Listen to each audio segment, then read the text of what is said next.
সেই বিগ্রহ এখনো, বিগ্রহ কেউ তৈরি করেনি, সেই বিগ্রহ ওখানেই রয়ে গেছে। যদি আপনারা এখনো যান সেই মধ্যদ্বীপে, যারা কেউ গিয়েছিলেন ওখানে একজন, হ্যাঁ, আমাদের উচিত সকলের এখানে যাওয়া, সেই ধামগুলো দর্শন করা। গৌরয়া মাহার যে সব স্থানে করিল ভ্রমর রঙ্গে, সে সব স্থান হেরিব আমি প্রণয়ী ভকত শনি। গৌরাঙ্গ মহাপ্রভু যে স্থানগুলোতে পরিভ্রমণ করেছেন তার পার্শ্ববৃন্দ নিয়ে, সেই স্থানগুলো আমাদের দর্শন করতে হবে। দর্শন কিভাবে করবো জানি না, সিঙ্গাপুর থেকে কবে যাইতে পারি। এখন তো আমাদের আরো খুশির খবর দিয়ে দিচ্ছে সিঙ্গাপুর সরকার, 63 বছর পর্যন্ত আর যেতে হবে না। হ্যাঁ, 63 বছর বাংলাদেশে বাঁচেনি 63 বছর, এটাই সন্দেহ। জানেই না ওরা যে বাঙালিদের বাইরে 63 বছর হয় না, ওরা আগে প্যাকেট হয়ে যাবে। আমাদের বিদেশ করতে করতে এমন মানসিকতা হয়ে গেছে যে আমরা চাচ্ছি যে আমাদের 14 পুরুষকে খুশি রাখতে। শুধু আমাদের এই বংশই খুশি থাকবে সেটা না, আমাদের পূর্বে যারা আসবে 14 পুরুষ সবাই যেন খুশি থাকে। একজন ব্যক্তি একবার গেছে এক সাধুর কাছে, জ্যোতিষের কাছে। জ্যোতিষের কাছে ওর হাতে খাইছে, ওর সম্পত্তির সমস্ত বিবরণ দিছে। দেওয়ার পরে বলতেছে, আমার সম্পত্তি এগুলো গণনা করে দেখুন আমার কত পুরুষ পর্যন্ত খেতে পারবে, ওদের কাজ করতে হবে না, বসে খেতে পারবে। বলছে আপনার যে সম্পত্তি আছে, আপনার হাতের রেখা দেখে বোঝা যাচ্ছে আপনার বংশ পরম্পরা যারা আসবে তারা 14 পুরুষ পর্যন্ত কোনো কাজ করতে হবে না, ওই 14 পুরুষ পর্যন্ত বসে খেতে পারবে, যেই টাকা পয়সা আছে। বলছে 14 পুরুষের চিন্তা তো সবাই করে, তাই না? আমরা যখন বিয়ে করতে চান তখন কত পুরুষের নাম দিতে হয়? 7 পুরুষ। আমার থেকে 14 পুরুষের নাম নিছে। 14 পুরুষের নাম নিয়েছে আমার থেকে। তো জানি না আসলে প্রথাটা কিরকম। আমাদের শাস্ত্র বলা আছে, যখন কোনো গৃহে একজন বৈষ্ণব হয় সেই গৃহের 14 পুরুষ পর্যন্ত ভগবত ধাম প্রাপ্ত হয়। শুনেছি না কথাটা? মায়ের ক্ষেত্রে 21 পুরুষ, কিন্তু প্রভুদের ক্ষেত্রে 14 পুরুষ। এই 14 পুরুষকে সবাই খুশি করতে চায়, সবাই খুশি করতে পারে। আমি চাচ্ছি আরো যদি এক পুরুষকে খুশি করতে পারি, তাহলে কিভাবে করব? বলছে তাহলে তো আপনার কোন শুদ্ধ বৈষ্ণবদের আশ্রয়ে যেতে হবে, তাদের থেকে পরামর্শ নিতে হবে, আপনি কিভাবে 15 পুরুষ খুশি করবেন। তো তিনি কি করলেন, উনার এক সাধুর সন্ধান পেয়েছেন, একদম মানে সমস্ত গুণে গুণান্বিত সাধু।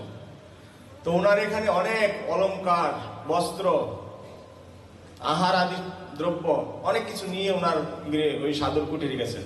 তো গিয়ে সাধুর কুটিরটা একদম ভরে দিয়েছেন, সাজিয়ে সামনে স্বর্ণ গয়না, কাপড় চোপড়, খাবার দ্রব্য সবকিছু। তো বলছে, মহারাজ এগুলো আপনার জন্য নিয়ে এসছে। বলছে কেন আমার জন্য নিয়ে এসছে? বলছে আমি তো চাচ্ছি যে 15 পুরুষ কিভাবে খুশি করবো, সন্তুষ্ট করব, সেই উদ্দেশ্য নিয়ে আপনার কাছে এসছে, কিভাবে করতে পারি এই জন্য আপনার কাছে নিয়ে এসছে। বলছে আমি তো এগুলো নিব না। কেন? এগুলো তো আপনার জন্ম চলে যাবে, আপনি তো আর কাজ করতে হবে না, এগুলো দিয়ে আপনি বসে বসে খেতে পারবেন। বলছে আমি তো বসে বসেই খাই, আমার তো কাজ করতে হয় না, আমি শুধু দিনেরটা সংগ্রহ করি। আজকে দিনের মধ্যে আমার কি খেতে লাগবে সেইগুলো হলেই আমার যথেষ্ট, আমার পরের দিনের চিন্তা করতে হয় না, আমি পরের দিনের চিন্তা করি না। বলছি সাধু কি খবর? সাধু পরের দিনে চিন্তা করেন, আমি তাকে তার এই জন্য সবকিছু দিয়ে দিছি, আর সে পরের দিনে চিন্তা করেন, শুধু আজকের দিনে চিন্তা সে করবে। কতটা তার মধ্যে মানে এই জগতের প্রতি বিরক্তি। আর আমি চাচ্ছি কিভাবে আমি 14 পুরুষকে সন্তুষ্ট করেছি, আর এক পুরুষের জন্য সাধুর কাছে এসেছি। আর এই সাধু কালকের চিন্তাই করে না, আজকেই তার সন্তুষ্ট। আমরা চাইলেও এই সিঙ্গাপুরে থাকবো 63 বছর, কিন্তু আমরা চাইলেও সবাইকে সন্তুষ্ট রাখতে পারবো না, কারণ আমরা নিজেরাই সন্তুষ্ট নই। আমাদের মধ্যে বৈরাগ্য আসে না। তো বৈরাগ্য কিভাবে আসে? কোন শুদ্ধ বৈষ্ণবদের মাধ্যমে বৈরাগ্যের উদয় হয় হৃদয়ে। তো কার কিভাবে বৈরাগ্যের উদয় হয় কেউ বলতে পারে না। ওই ব্যক্তির, ওই ধর্নাঢ্য ব্যক্তির ওই সাধুর কাছে যখন গিয়েছে তখন হৃদয় চেতনা এসেছে, আমি কার জন্য করছি এগুলো। এই সাধু আজকের দিনে চিন্তা করছে, আর আমি 14 পুরুষের চিন্তায় নিয়েও আমার সন্তুষ্ট না, আর সে একদিনেই সন্তুষ্ট। তো এই জন্য ভগবত গীতার একটা শ্লোক আছে, সন্তুষ্ট সততাম যোগী। এই যোগীরা হচ্ছে এই জগতে সব থেকে সন্তুষ্ট ব্যক্তি। সন্তুষ্ট হলেই যোগী হওয়া সম্ভব, তাছাড়া না। আমরা সেই চৈতন্য মহাপ্রভুর এই সুন্দর আবির্ভাব মহোৎসব কিভাবে আমরা উদযাপন করব, কিভাবে মহাপ্রভুর কৃপা আমরা লাভ করব।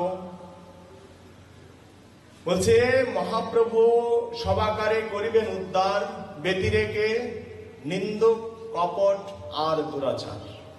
তিনি 3 জন ব্যক্তিকে বাদ দিয়ে সবাইকে কৃপা করবেন। আর এই 3 জনের মধ্যে ওনার মাও পড়ে গেছেন, একজন শচী দেবী। সবাইকে কৃপা করছে অকাতরে, যে আসছে তাকেই কৃপা করছে, প্রেম দান করছে, সবাইকে কৃষ্ণ প্রেম দান করছে। আমরা যারা কিছুদিন আগে খেতুরি ধাম গিয়েছিলাম, রাজশাহী খেতুরি ধাম, নরোত্তম দাস ঠাকুরের আবির্ভাব স্থান। তো সেখান থেকে জল নিয়ে এসেছিলাম, মনে হয় জল দিয়েছে আপনাদের, পাননি না? যাই হোক, আমি দেখছি জলের খবরটা কোথায় আছে, কমপ্লেন পড়ে গেছে একটা। এই খেতুরি ধাম যেখানে যে নদীর পদ্মা নদী অতিবাহিত হচ্ছে সেখানে। তো এই পদ্মা নদীর কাছে চৈতন্য মহাপ্রভু বলছে যে আমার এক ভক্ত নরোত্তম বলে এখানে আসবে, তোমার মধ্যে স্নান করবে, আর এই প্রেম তাকে তুমি দিয়ে দিও, আমি তোমার কাছে প্রেম গচ্ছিত রেখে গেলাম। বলছে নরোত্তমকে দেখলে আমি চিনবো কিভাবে? নরোত্তম যখন তোমার এই নদীতে স্নান করবে, তোমার জলে যখন স্নান করবে, তখন তোমার এই জলে উত্তাল শুরু হয়ে যাবে,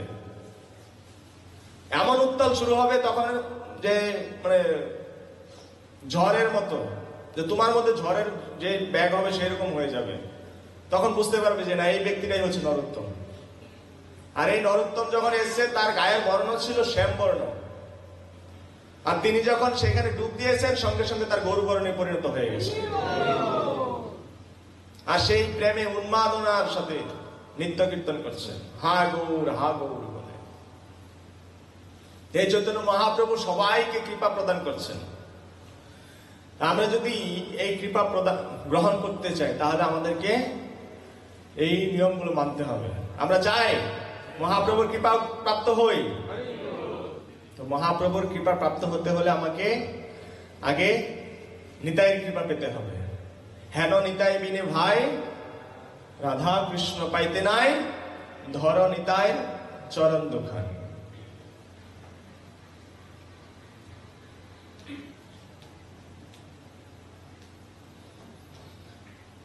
তো নিতাই কৃপাটা কিভাবে আমরা পাবো? নিতাই কৃপাটা কি? নিতাই কৃপা হচ্ছে এরকম, প্রথম যেদিন নিত্যানন্দ প্রভু সংকীর্তনে যোগদান করে চৈতন্য মহাপ্রভুর সাথে, সেখানে তারা একটা ঘরের ভিতরে শ্রীবাস অঙ্গনে, শ্রীবাস ঠাকুরের গৃহের মধ্যে কীর্তন হতো। অন্তরঙ্গ ভক্তদের সাথে শুধু এই কীর্তনটা হতো, আর অন্য কাউকে প্রবেশ করাতো না এই গৃহে। তো যেদিন নিত্যানন্দ প্রভু সেই কীর্তনে যোগদান করেন, প্রথম দিন 2 ভাই প্রথম মিলন হয়েছে, নিত্যানন্দ প্রভু আর চৈতন্য মহাপ্রভু। চৈতন্য মহাপ্রভুর এত আনন্দের সীমা নেই। আর যখন তিনি ঈশ্বরপুরীপাদের কাছ থেকে দীক্ষা গ্রহণ করেছেন, তারপর থেকে ওনার এই প্রেম উন্মাদনা শুরু হয়েছে। তো তিনি যখন, আর তাদের কীর্তন করতে হচ্ছে ওখানে, আমাদের এখানে যখন কীর্তনিয়া ফেমাস হচ্ছে অমরেন্দ্র প্রভু কীর্তন সম্রাট, আর ওখানে কীর্তন সম্রাট হচ্ছে মুকুন্দ প্রভু। এই মুকুন্দ প্রভু যখন কীর্তন করতেন, তখন উদ্দণ্ড নৃত্য করতেন। মহাপ্রভুর হাইট ছিল হচ্ছে 7 ফুট লম্বা, উচ্চতায় ছিল 7 ফুট, আর তার শরীরের অঙ্গগুলো বলছে আজানুলম্বিত ভুজ কনকাবদাত সংকীর্তনৈক পিতর কমলায়তাক্ষ বিশ্বম্ভর দ্বিজবর যুগ ধর্ম পালো বন্দে জগত প্রিয় করুণায় অবতার। জানুলম্বিত, তার যে হাত বাহু দুটি ছিল, এটা জানু পর্যন্ত লম্বা ছিল।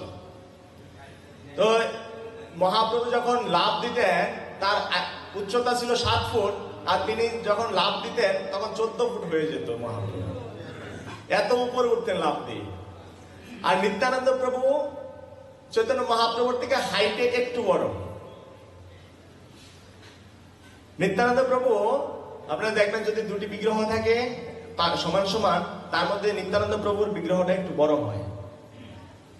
নিত্যানন্দ প্রভুর দুটি যদি বিগ্রহ হয় তো চিনার উপায় হচ্ছে নিত্যানন্দ প্রভুর বাম পাটা আগে থাকবে আর চৈতন্য মহাপ্রভু ডান পাটা আগে থাকবে, তখন বুঝতে পারবে যে কোনটা চৈতন্য মহাপ্রভু কোনটা নিত্যানন্দ প্রভু। এই চৈতন্য মহাপ্রভুর এত আনন্দ উন্মাদনা দেখে নিত্যানন্দ প্রভু আর থাকতে পারেন না, তিনিও এমন লাভ দিচ্ছেন জুড়ে জুড়ে, মহাপ্রভুর থেকে বেশি উঠছেন লাভ দিয়ে। এবারে নিত্যানন্দ প্রভু তো নিত্যানন্দ প্রভু, তিনি হচ্ছে অবধূত। উনি বালকের মতো করতেন, ছোট শিশুদের মতো করতেন, কখনো হাসতেন কাঁদতেন, এই মানে কাকে কি বলবেন সেটা তার হিতাহিত ছিল না। তো তিনি যখন লাভ দিলেন তার বস্ত্র ঠিক থাকতো না, বস্ত্র খুলে যেত। আর মহাপ্রভু বলছে এ তো মানিজ্যতার ব্যাপার, এই তো প্রথম কীর্তনে এসছে আজকে এই কাপড় খুলে যাচ্ছে, আর চৈতন্য মহাপ্রভু কাপড়টা আবার পরিয়ে দিচ্ছে। এই নিতাই আবার একটু করে কীর্তনে ঝুমুর তালে থাকতে না পেরে আবার লাভ দিচ্ছে, লাভ দেওয়ার পর আবার কাপড় খুলে যাচ্ছে। এবারে মহাপ্রভু না হলে 8-10 বার কাপড়টা পরিয়ে দিয়েছে। এবার মুকুন্দ বলছে মুকুন্দ কীর্তন বন্ধ করো, কীর্তন বন্ধ, টোটালি বন্ধ করে দিয়েছে। এই শ্রীবাস তুমি ঘর থেকে বের করো, কাকে নিয়ে এসছো ঘরের মধ্যে, এ নিজের কাপড় ঠিক রাখতে পারে না, জগৎকে কিভাবে উদ্ধার করবে? এ শুনেছি বেশ্যাদের হাত ধরে ঘুরে পাড়ায় পাড়ায়, এ কাকে কি বলেছে নিজে ঠিক রাখতে পারে, ঠিক করে কথা বলতে পারে না। তুমি ঘর থেকে বের করো, তুমি যদি একে ঘরে রাখো আমি থাকবো না ঘরে, কীর্তন বন্ধ হয়ে যাবে। আরো অনেকগুলো কথা শোনালেন, যেটা মানে একজনের পক্ষে এক ব্যক্তি তো নিত্যানন্দ প্রভু নামে 51টা কমপ্লেন জানিয়েছে যে নিত্যানন্দ প্রভু এই কাজগুলো করে। এবার চৈতন্য মহাপ্রভু বলছে ঘর থেকে বের করো, না তোমার কীর্তন চলবে না। যখন শ্রীবাস এসে প্রভুকে বলছে প্রভু আপনারাই 2 ভাই, আপনারাই এই সংকীর্তন চালিয়ে রেখেছেন, আপনারাই চালিয়ে যাবেন, আর নিত্যানন্দ প্রভুর কথা আপনি আমার কাছে বলছেন? আরে নিতাই যদি কোনো বেশ্যার হাত ধরে হাঁটে তার মানে বুঝতে হবে এই বেশ্যা ভগবদ্ধাম পৌঁছে গেছে।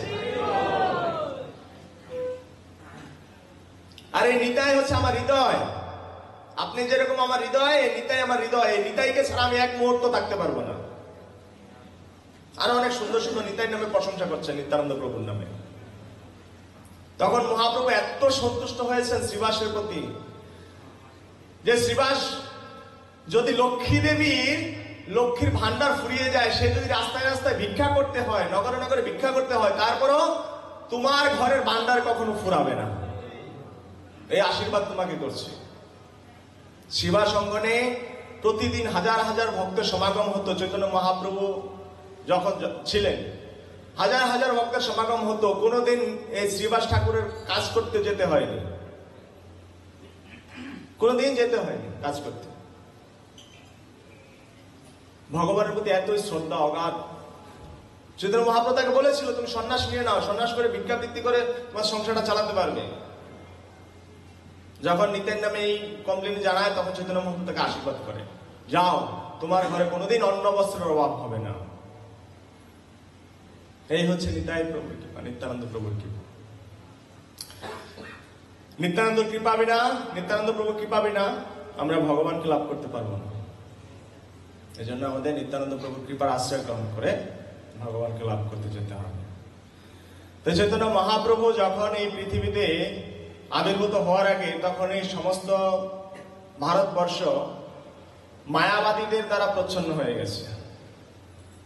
তো এই মায়াবাদীরা এমন ভাবে তারা এই জগৎকে ঘেরাও করে রেখেছে, কেউ আর এই জগতে হরিনাম করে না, কেউ ভগবানকে প্রণাম করে না, কেউ তিলক ধারণ করে না, কেউ ধুতি পরে না। মায়াবাদী সন্ন্যাসীর উপর ধুতি পরে, তাদের যে ঊর্ধ্বপুণ্ড তিলক, ওই তিলক স্টাইল তাদের নাই, তাদের হচ্ছে এইভাবে তিলক করবে মায়াবাদী সন্ন্যাসীরা। ভগবান বলছে শাস্ত্রে যচ্ছরিরম মনুষ্যনাম ঊর্ধ্বপুণ্ড্রম বিনাকৃতম তন্মুখম নৈব পশ্যন্তি শ্মশান সদৃশ্যতিত। ব্রহ্মাকে বলছে, হে ব্রহ্মা, যাদের কপালে ঊর্ধ্বপুণ্ড তিলক নাই সেই মুখ শ্মশান সমতুল্য, আমি সেই মুখ দর্শন করি না। জয় শ্রী জগন্নাথ সুন্দর মহারাজ। যাদের ললাটে ঊর্ধ্বপুণ্ড তিলক নাই সেই মুখ শ্মশান সমতুল্য, আমি সেই মুখ দর্শন করি না। এখন এই পৃথিবী মায়াবাদীদের দ্বারা এত আচ্ছন্ন হয়ে গেছেন যে পৃথিবীর মানুষ তখন ভগবানের অবতার, মহাবিষ্ণুর অবতার এবং সদাশিবের অবতার অদ্বৈত ঠাকুর শান্তিপুরে বসবাস করেন। তো সেখানে তিনি ভগবানকে আহ্বান করছেন, তুমি যদি পৃথিবীতে অবতরণ না করো তাহলে আমি সুদর্শন চক্র দ্বারা এই পৃথিবীতে সংহার করব, এই পৃথিবীকে ধ্বংসে পরিণত করে দেব, তুমি যদি না প্রকট হও। কারণ মায়াবাদীদের প্রচারের দ্বারা সমগ্র পৃথিবী নরকে পরিণত হয়ে যাচ্ছে। তখন যখন চৈতন্য মহাপ্রভু আবির্ভূত হন তখন তিনি এইভাবে একটা প্রবাদ বাক্য দেন যে, শুতিয়া ছিলাম আমি ক্ষীর সাগরের তীরে, ঘুম ভাঙিল আমার নেড়ার হুঙ্কারে। অদ্বৈত ঠাকুরকে নেড়া বলতো, এই নেড়ার হুঙ্কারে তার ঘুম ভাঙে। তো এই চৈতন্য মহাপ্রভু যখন আবির্ভূত হন তখন এই সমগ্র জগতে যত যত বড় বড় পণ্ডিত ছিলেন তাদের মনের যে অহংকার, গর্ব, সেগুলোকে খর্ব করার জন্য এই পৃথিবীতে আগমন করেন এবং তিনি বড় বড় ব্যক্তিদেরকে কৃপা প্রদান করেন। যেমন বড় বড় ব্যক্তি, একদম খারাপের মধ্যে সর্বশ্রেষ্ঠ হচ্ছে জগাই মাদাই। জগাই মাদার থেকে খারাপ আর কেউ জগতে ছিল না, তাদেরকে কৃপা প্রদান করেছেন। তাদের থেকে একবারে এমন করে দিয়েছেন তাদেরকে যে মাধাইকে পরবর্তীতে মাধাই ব্রহ্মচারী বলে ডাকা হতো। তারা মাধবানন্দ